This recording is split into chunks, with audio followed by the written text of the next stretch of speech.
Oh, golly. I met Fred in college at a scenic painting course. And you know what we did? We painted all night, all semester long. We both procrastinated. I was the best artist in the class, and he was not the best artist in the class.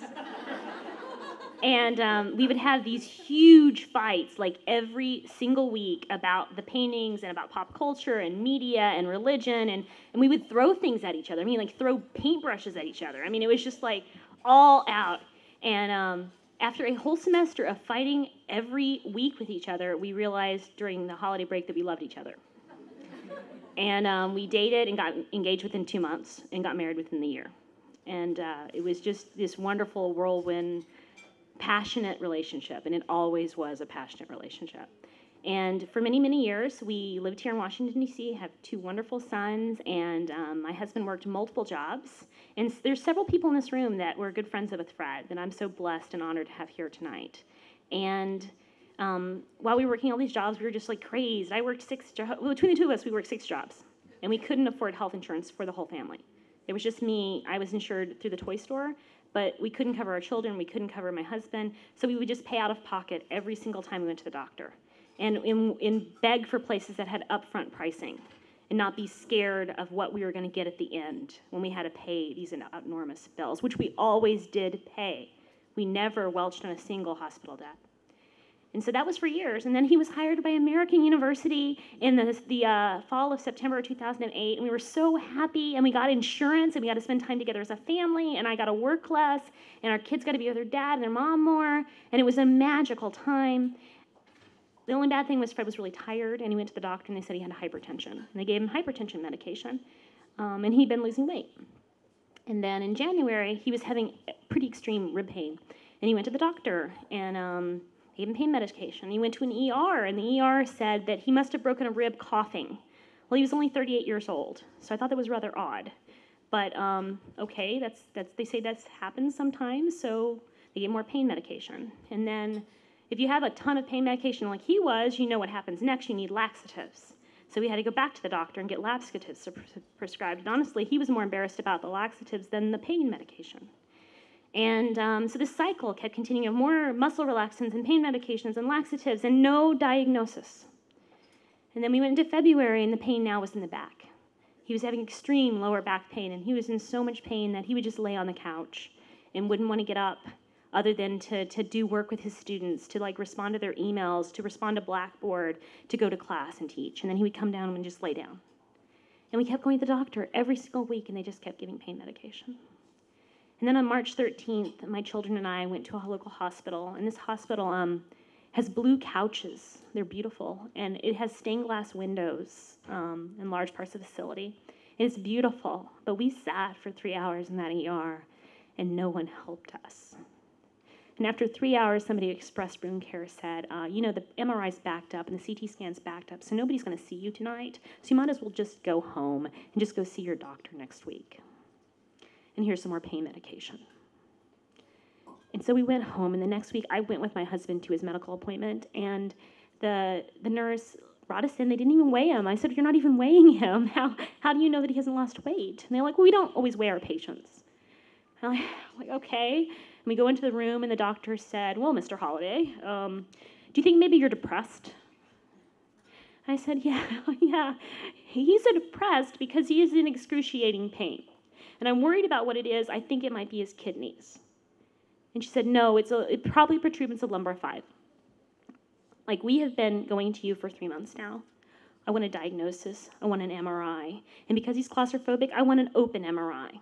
So we found out there is one in Olney, Maryland, and they have almost no wait time because it's in Olney, Maryland. And he went, and he got the CD, and he drove back with the CD, and he brought the CD to the doctor's office and left it with her, and this was on a Friday. And she calls the following Tuesday and says, "I would like you to get an appointment with an oncologist in the morning." And I knew so little about health at that point in my life, I didn't know what an oncologist was. So I got on the internet to find out that that's a cancer doctor. But, we went to the doctor's appointment, and he's in a lot of pain, and we waited, and we finally got to see the doctor, and he's in so much pain, they say, "You need a CT scan, and you need another MRI, so why don't we admit you to the hospital, and you can have all these tests?" I'm like, "Yes," and he can lay down because he hurts so much. And so he laid down in the bed, and we were so happy that we got a bed. And then I went back to work at the toy store. And then on March 27th, which was a Friday at 11 o'clock in the morning, my boss at the toy store handed me the phone and said, "Reggie, it's your husband, Fred."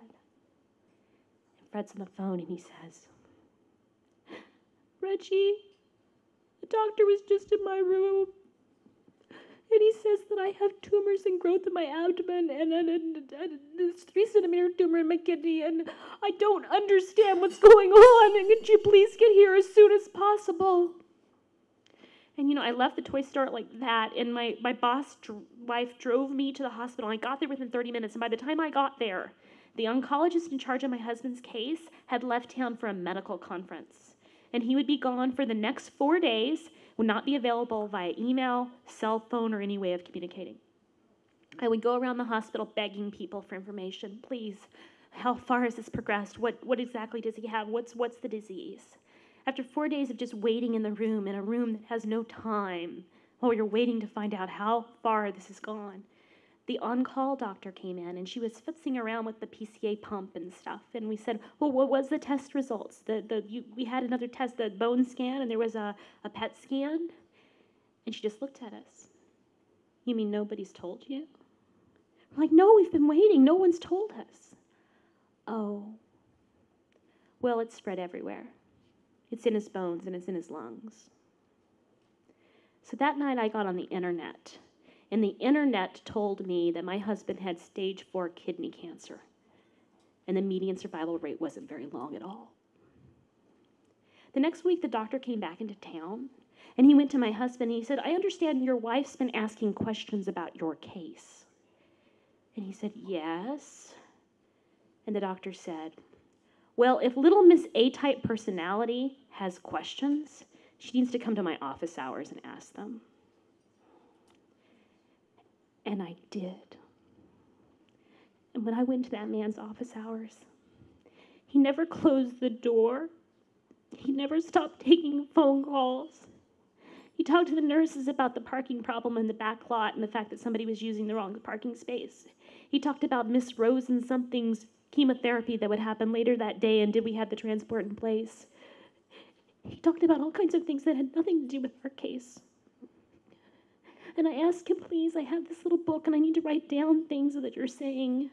So he got up the computer, and he wouldn't turn it toward me, and he just started rattling off terms and points of metastases. And I said, "Please, please slow down, because I'm writing this down, and I don't understand, and I have to research it online." And he said, "Well, I don't like people who research on the internet." I said, "I don't have a background in medicine, so my only way to understand what you're saying is to research it." And he said, "That's right. I am the one with a medical degree." It was one of the worst days of my life. And when I looked at him, I saw a picture on the wall, and it was his family on that wall with his wife and his children and his medical degree. And he was tearing our family apart right at that moment. And he didn't even have the gracious kindness to treat me as a human being. So I don't know if you saw my jacket tonight.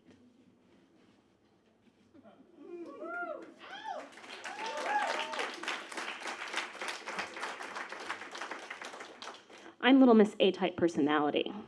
I went down to medical records. I found out medical records cost 73 cents a page in the state of Maryland, and there is a 21-day wait. I tried to get my husband transferred out of that facility. It took 5 days. I got him transferred. We were transferred with paperwork that was incomplete and out of date. My husband went with 6 hours without pain medications because there was no functioning health information exchange system in this country that was working where we were. I had to go back the very next day and get a printed out copy of my husband's medical record that they printed out in an hour and a half when another facility asked for it. Brought it to the new facility and showed it to them. They read it in an hour, then handed it back to me and said, "There is no good place for this in our system. The only person who can take care of this medical record is you, and if you have it, it will always be with the patient, and he's going to get the best care." And I read that. I organized it in 3 hours, and I found out all kinds of actionable data that if I could have only read it when Fred was in the hospital, he would have had better care, fewer infections, less bed sores. So much would have changed if I could have only read it. So I'm an artist, and what I did is I took all that stuff together and I put it in a visual, easy to understand face sheet, and I could have just left it in my husband's medical record, but no, I decided to paint it 5 by 6 foot tall on a local delicatessen wall on Connecticut Avenue in Washington, D.C. And right before I decided to paint that, I went to a meeting with Christine Kraft and Teddy Tan and Nancy Shute and Cindy Troop and all these amazing people within Health 2.0, and I told them about this vision and our care and everything that had happened. And you know what they did? They said, we will work with you. We will do everything we can to change this so patients get the care they need when they need it. And when I posted that mural on May 31st, 2009, they all blogged about it. And it started this. And soon I would do 73 cents and jackets and canvases. Yes! And I would testify before the ONC about why patients must have access to the electronic medical record. If anybody in this room doubts that, I hope that this story I told this day has changed your mind. And I hope when you leave this, not only do you tell your story of your jacket, you tell mine and Freddie's dad and our life and what it all means. This is life. This is what we do to help each other. Thank you and amen.